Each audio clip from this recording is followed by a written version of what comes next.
child of God, and therefore I do not inherit sickness. When she heard these words, Mary Caroline Page, known to all as Myrtle, had a flash of spiritual inspiration in that moment. It was in that very moment that she really realized the truth about herself and about her relationship to God. Those words completely changed Myrtle's life. And many of us sitting here today, some 133 years later, as well as Unity Truth students all around the globe, have also had our lives transformed by them. Well, Myrtle Filmore wouldn't know it until some years later. But her flash of inspiration would become the impetus for a thriving spiritual movement. Today, a worldwide movement with over 1 million members, the movement which we know and love, that is called Unity. Myrtle Filmore was born in 1845 in Pagetown, Ohio, into a devout Methodist family. So growing up, she attended the Methodist Episcopal Church with her family, and she knew all of the teachings by heart. But some of them just didn't quite sit right with her.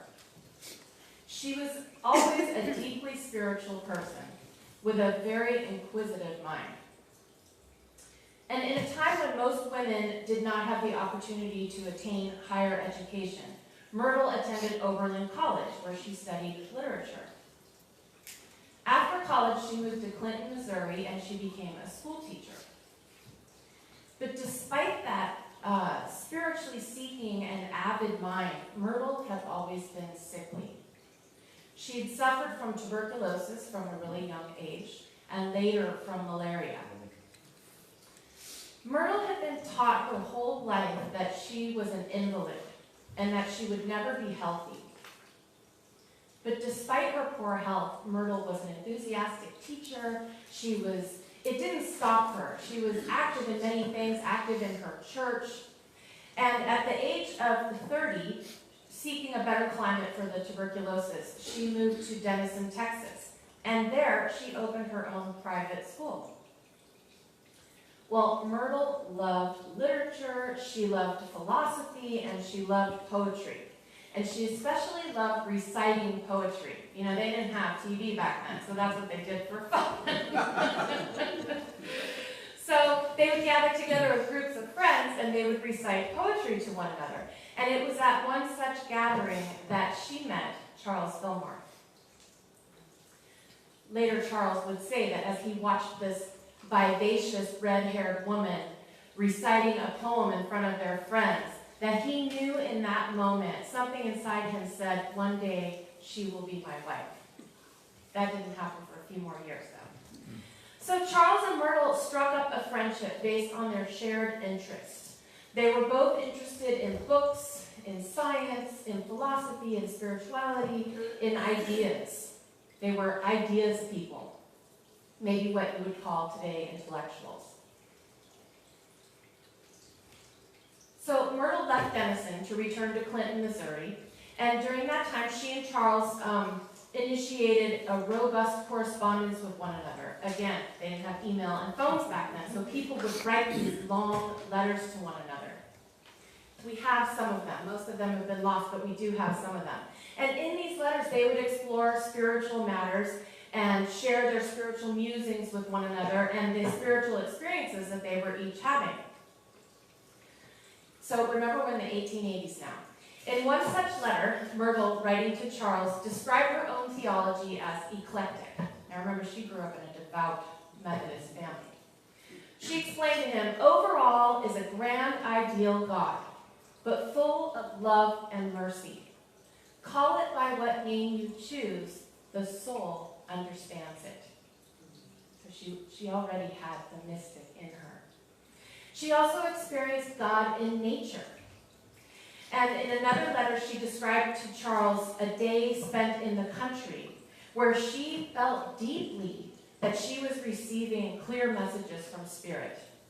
She said, I was a part of all I saw and a part of God. What have I said? But you understand me.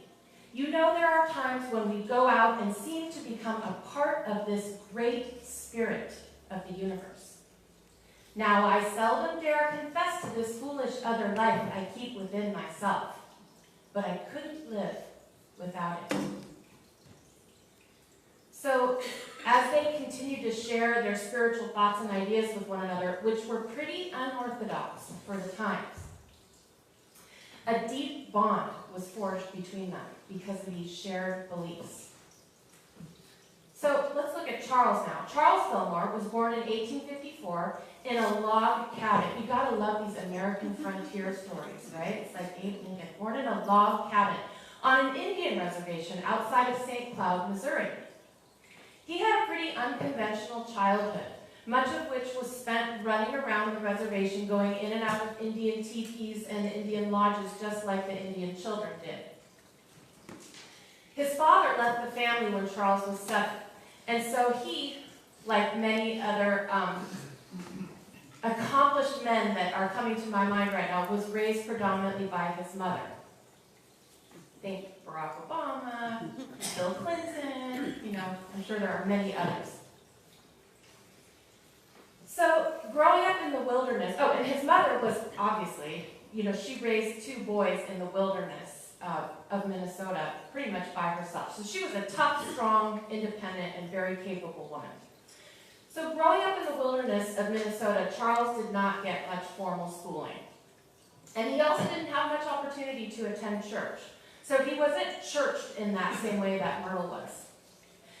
So Charles's early life was most impacted by a skating accident that he had at the age of 12, in which he dislocated his hip. So remember, this is pre-modern medicine. And so the hip, the whole leg actually ended up becoming diseased. And I think from the description, it sounds like it probably became infected. And he had all kinds of treatments, with all kinds, including some of which were much more painful than the original problem. They did things like cutting to bleed out the infection, and nothing worked. The hip socket never healed. His leg actually stopped growing, and he came to a point where he couldn't move it. So he spent 2 years of his youth hobbling around this log cabin on these like makeshift, homemade crutches or whatever. So after 2 years of this raging infection in his leg, many times during which he was near death, finally the disease abated, but he was left with a withered and painful leg. But something had happened to Charles during that time that he was sick. This strong, courageous, indomitable spirit had been forged in him. And he found in himself a fierce will to live that he didn't know he had.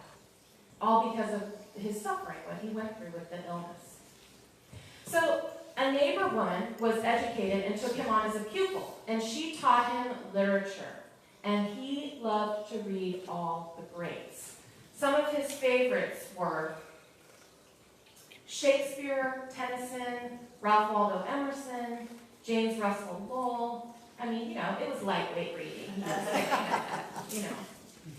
So that's how he got his education. As he grew into a man, he had many different jobs. He worked as a printer's assistant, he worked as a grocery store clerk, he worked in a bank. Eventually he moved to Oklahoma and then on to Texas. And in Texas, so he had this driven spirit from a young age. He started out in like a low job, but eventually worked up to the chief clerk in the freight office of the Missouri, Kansas, and Texas Railroad in Denison, Texas. That was a pretty big shot job at that time.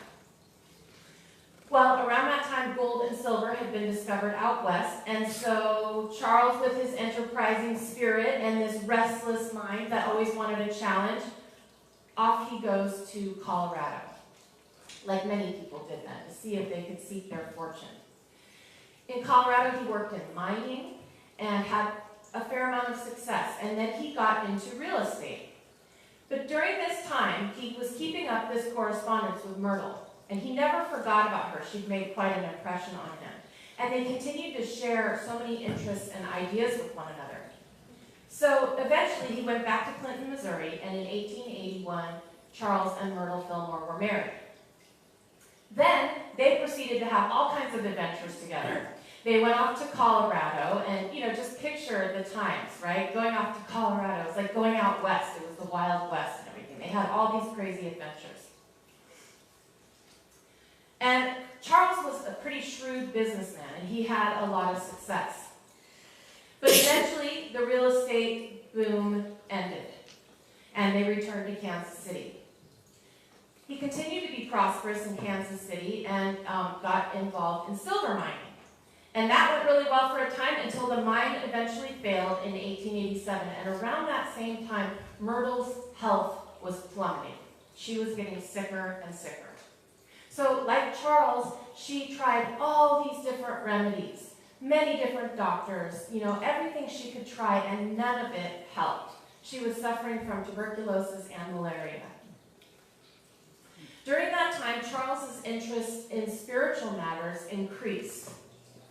In the book, The Story of Unity, which we're using in our class by James Dillett Freeman, he says, Charles Filmore was born to yearn after God, thank you, to seek him with all his heart. He had an instinctive urge to seek out the meaning of life. And he was the kind of person who had to find the meaning in his own soul. He had to find God for himself. This is going to become really important as the unity movement is found. He had to find God for himself. He was not happy to just accept what others said about spirituality and about God. He had this need to test out spiritual ideas for himself. And this was the advent of science. And science was a really big deal at that point. And so Charles was like this scientist. He had to check things out for himself and see if they panned out in his own life before he would subscribe to them. So this is really important because when I first came to Unity, one of the things I most remember hearing was, don't take anything that we say, listen to what we say, take it inside, and check it out for yourself. How many people heard that in the churches they grew up in? Right? So when I heard that here, I was like, wow. And that's really important. Gotta check it and see if it resonates with you, because they believed that the truth was in us. So Filmore, because he was a seeker, he began to study many different religions. He studied Brahmanism, which is the precursor to Hinduism. He studied Buddhism, Theosophy, Rosicrucianism. He got out there with some things. He studied animism and Christianity and Judaism. Together during this time, the Filmores took more than 40 classes in metaphysics. Eventually, after exploring all these different religions, they felt that the place they most resonated with the truth was in Christianity and the teachings of Jesus, with the Bible as their guidebook. Now, we don't have time to go into this today, but if you know Unity, the Bible was their guidebook, but not the Bible with a different interpretation of it, a more metaphorical, metaphysical, symbolic interpretation of it. So indeed, today we can see that Unity is based on the teachings of Jesus, but incorporates many other traditions. And Charles Filmore felt that the truth could be found in any religion. So at that time, the spiritual movement that was happening was called Practical Christianity. And eventually, the organization that they founded would be called the Unity School of Practical Christianity. And I believe it had that name until just a few years ago when they took the Christianity out of it and changed the name a little bit. Okay, so around this time that the Filmores were taking all these classes, they went to attend a lecture by Dr. E.D. Weeks, who was a well-known metaphysician.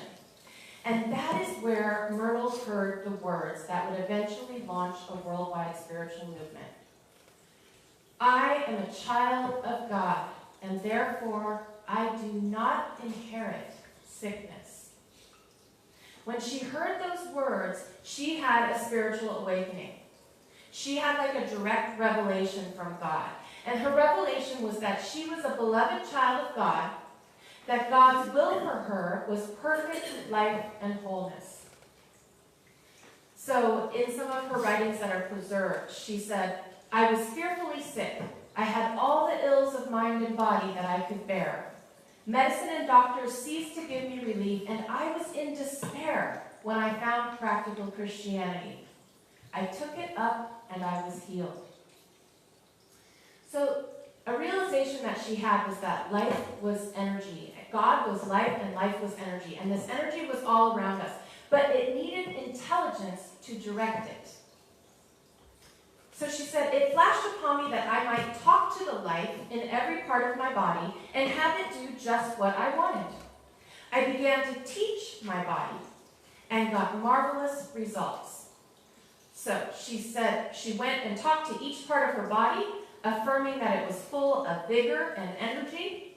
She went to each of her organs and told them that they were not sick or weak, that they were indeed strong, energetic, intelligent. She said, "I went to all the life centers in my body and spoke words of truth to them, words of strength and power. And then she said, I asked their forgiveness for the foolish, ignorant course that I had pursued in the past, when I had condemned them and called them weak, inefficient, and diseased." So see, as a child, she had bought into the idea that she was sick, that she was a sickly person, and that she would never be healthy. And Myrtle had that realization that as long as she continued to believe that message, she would not get well, no matter what remedies she tried. So she began to pay attention to her thoughts. And she began to banish all negative and self-defeating thoughts. Erase, right? Stop, go back, erase. And she began to replace those thoughts with affirmations and statements of truth. Well, in 2 years, Myrtle Filmore was no longer an invalid, and she had completely healed herself of her tuberculosis. Well, as you can imagine, it did not take long for the news of this healing to begin to spread. Neighbors saw the change in her, right? And people began to come to her and ask for help with their own illnesses and their own physical limitations. Well, she was thrilled to share what she had learned. She said, "I want everybody to know about this beautiful, true law and to use it." That became her passion. A neighbor who was crippled and walked on crutches came to her. She taught him what she had learned about the truth, and he was healed. A door-to-door salesman, they had those back then, told them about his little boy at home who was blind. Well, she went to see the little boy, and she taught him the truth that she had learned, that he was a child of God, that God loved him, and that God's will for him was perfect sight. Well, the boy's eyes were completely healed, and the healings continued and continued. Well, Charles, Mr. I'm studying all the religions over here, saw what was happening with Myrtle, and he was like, wow, he could not deny what he saw happening. But he wanted to know how it worked, right? Why did this happen? Why did this work? What is the principle, the spiritual principle behind it? So, in order to find out, he began to sit in silence every day, trying to contact God. And he did this for a long time. Well, I think he did it his whole life. But he began to sit every day. And as he started to do that more and more, he began to have prophetic visions and dreams. And some of these visions and dreams would tell him, they'd sort of like foreshadow what he was to do. He actually saw places where he was eventually to start the Unity office, and felt guided that he was to share this information with many other people. So he began publishing his ideas in Modern Thought, and that was a magazine. And it's gone through a number of different titles and configurations, but it's what we now know as Unity Magazine, which you can buy in our sacred grounds. So at that time, the Filmores began a habit of sitting in the silence every day at 10 p.m. And they began to invite others to join them. So people would be gathering together in their home to sit at 10 p.m. And they began to create affirmations They would write up a little affirmation, and everyone sitting would say that same, they weren't just saying willy-nilly prayers, they were very focused. They were reading, and saying, repeating these certain affirmations so that everyone was focused on the same one. People began to send in letters requesting prayers. And around that time, the Filmores had the realization that if God was truly omnipresent, everywhere present, then the person they were praying for did not have to be there with them. They could pray remotely. So as people wrote in, they began to pray for people who were not in Kansas City and found that those people were healed too. That was a big realization for them. So they began to invite people wherever they were around the country to stop at 10 p.m. and affirm with them these affirmations that they wrote. Well, eventually in 1890, they formed the Society of Silent Help. Incidentally, they changed the time to 9 o'clock because they had farmers and such that could not stay up that late. Well, before you knew it, hundreds of people were gathering together at 9 p.m. wherever they were around the country and sitting in silence and affirming truth together. Eventually, they changed the name to the Society of Silent Unity. In 1975, Silent Unity installed a toll-free number to make this service available to anyone around the globe.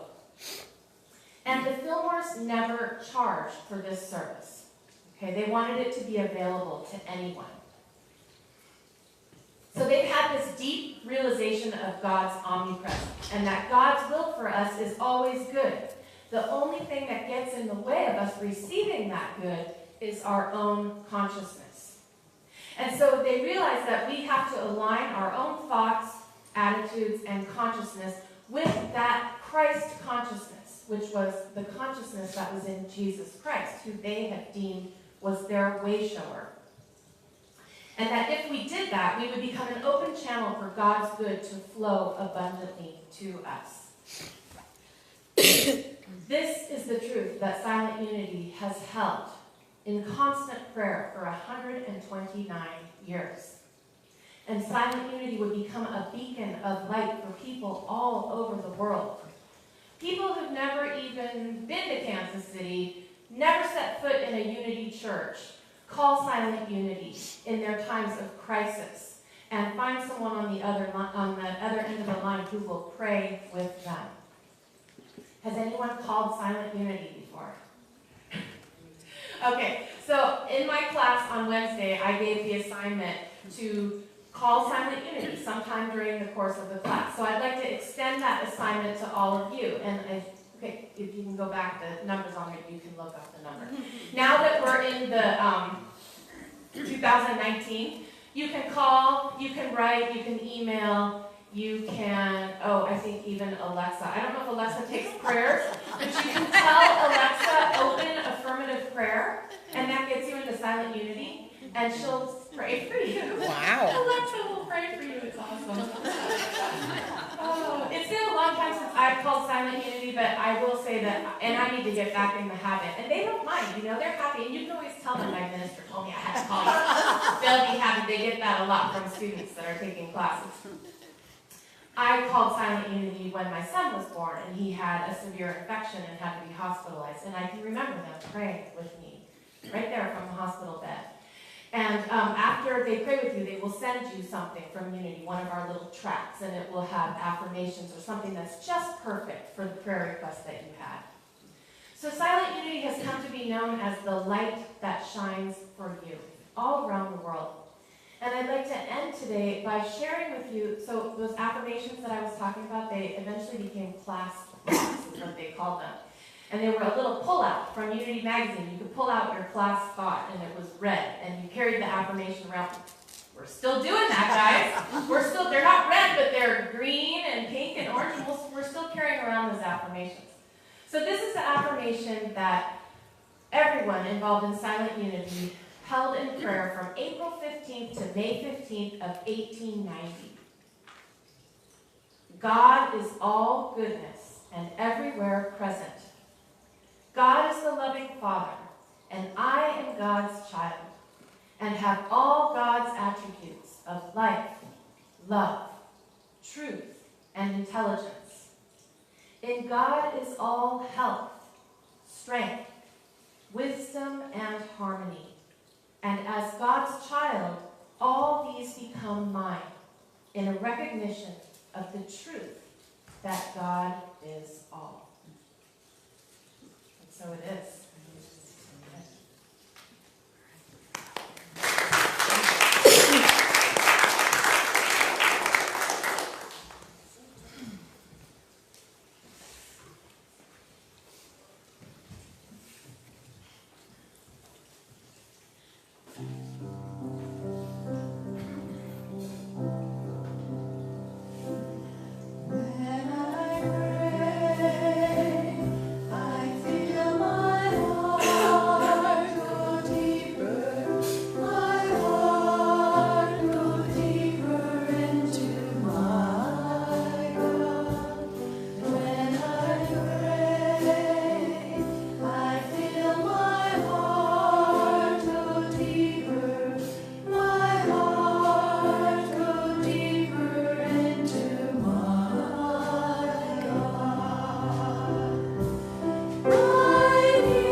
We get ready to begin our time of prayer and meditation. As a special treat for you, we are going to listen to the actual voice of Myrtle Filmore reading the prayer of faith. God is my help in every need. God does my every hunger feed. God walks beside me, guides my way through every moment of the day. I now am wise, I now am true, patient, kind, and loving too. All things I am, can do, and be through Christ the truth that is in me. God is my help, I can't be sick. God is my strength, I'm feeling quick. God is my all, I know no fear, since God and love and truth are here. Amen. So now I invite you to just sit back and relax, and if it's comfortable, gently close your eyes. Begin to slow down your breathing, take some deep breaths if you wish. And bring your attention from the outer to that inner connection with Spirit.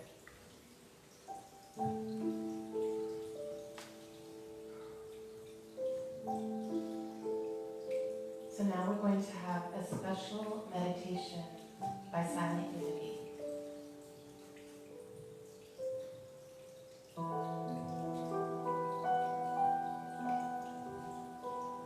Let us take a moment to turn within and acknowledge the source of all healing.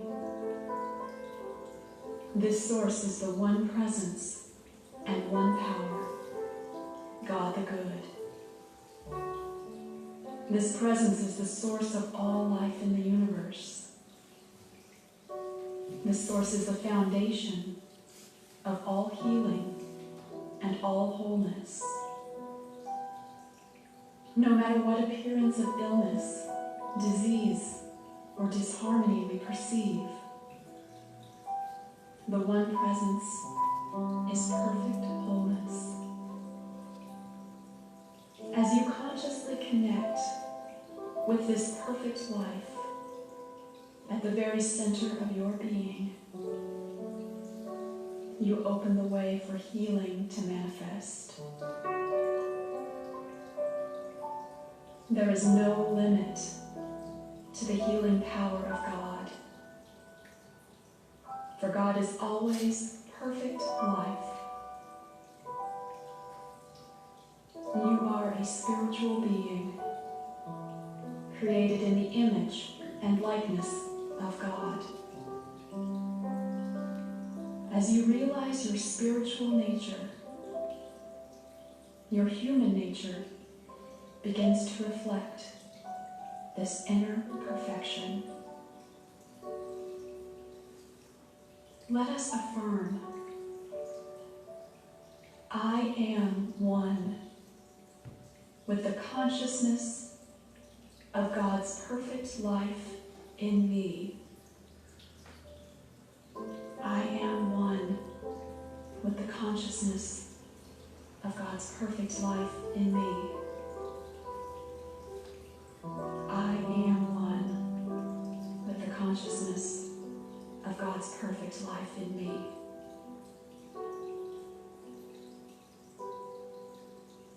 I invite you to bring your awareness to your breathing and know that each breath you take is the very activity of God's perfect life in you. With each breath, allow this presence to permeate every cell of your body. Know that your body is reflecting the perfection of your spiritual nature. Allow this presence to permeate your mind as well. Know that you are healed in consciousness and that your body, mind, relationships, and life circumstances will reflect this healing that is now taking place. As we hold to this awareness of God's perfect life, let us know, I am the ever-renewing, ever-unfolding expression of God life. I am the ever-renewing, ever-unfolding expression of God life. I am the ever-renewing, ever-unfolding expression of God life.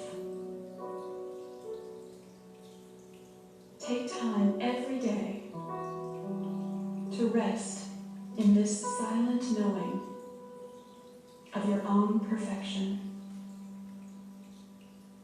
Do not be anxious for results, but simply trust in the activity of God at work in your life, now and always. Keep this conscious awareness for yourself today and always as you affirm, I am one with the wholeness of spirit. I am one with the wholeness of spirit. I am one with the wholeness of spirit. And so it is. Amen. And